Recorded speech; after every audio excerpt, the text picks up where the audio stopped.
YKK. Coba cek resleting tas Anda atau resleting jaket Anda. Mungkin Anda akan menemukan tulisan YKK di sana.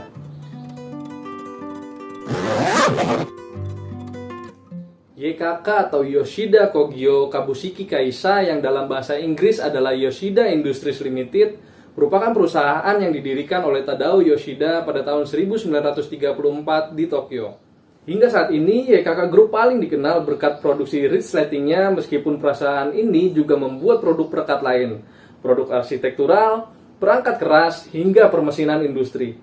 Perusahaan ini memulai sejarahnya sebagai San Esokai, yang didirikan Tadao Yoshida di Higashi Nihonbashi, Tokyo pada Januari 1934. Perusahaan yang awalnya bergerak di bidang pemasaran produk perekat tersebut berganti nama menjadi Yoshida Kogyo pada Februari 1938. Barulah pada 1942 perusahaan ini direorganisasi menjadi sebuah perseroan terbatas. Pada Januari 1946 perusahaan ini resmi mendaftarkan YKK sebagai merek dagangnya. Lalu apa yang membuat YKK begitu kuat mempertahankan kualitas dan kuantitasnya? Salah satunya adalah fakta di mana YKK tidak hanya memproduksi resleting, tapi juga menciptakan mesin pembuat resleting itu sendiri. Berawal dari usaha Tadao Yoshida untuk memodernisasi industri resleting miliknya, ia mulai merancang mesin resleting terbaik versi dirinya. Tapi akhirnya Yoshida dihadapkan pada kenyataan di mana tidak ada produsen mesin yang mau mengaplikasikan mesin rancangannya tersebut. Sampai akhirnya kegigihan Tadao Yoshida membawanya menciptakan atau membangun mesinnya sendiri. Hal ini membuat YKK tidak lagi banyak bergantung pada mesin dari perusahaan lain. Dan seiring perkembangannya, YKK mulai mengerjakan sendiri sejumlah proses produksinya, nyaris dari hulu hingga ke hilir.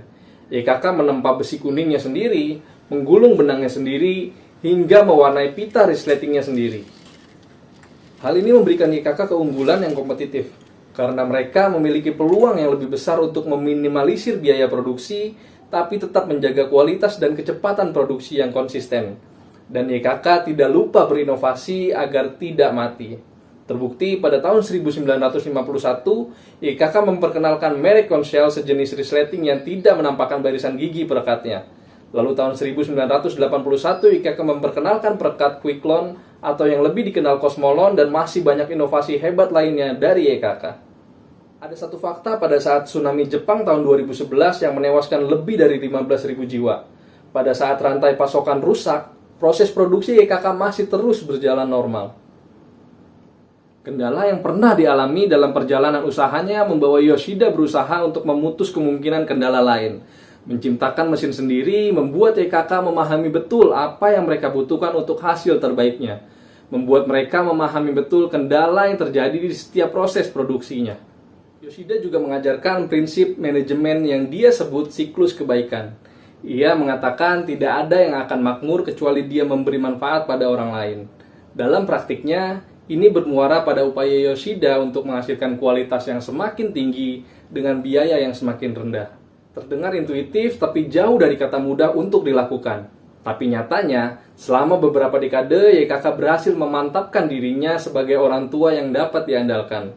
Buktinya, dikutip dari korporat profil YKK, saat ini mereka memiliki fasilitas industri di 72 negara dan mempekerjakan lebih dari 42.000 orang pegawai. Dan karena YKK juga lah, saya bisa membuat video ini.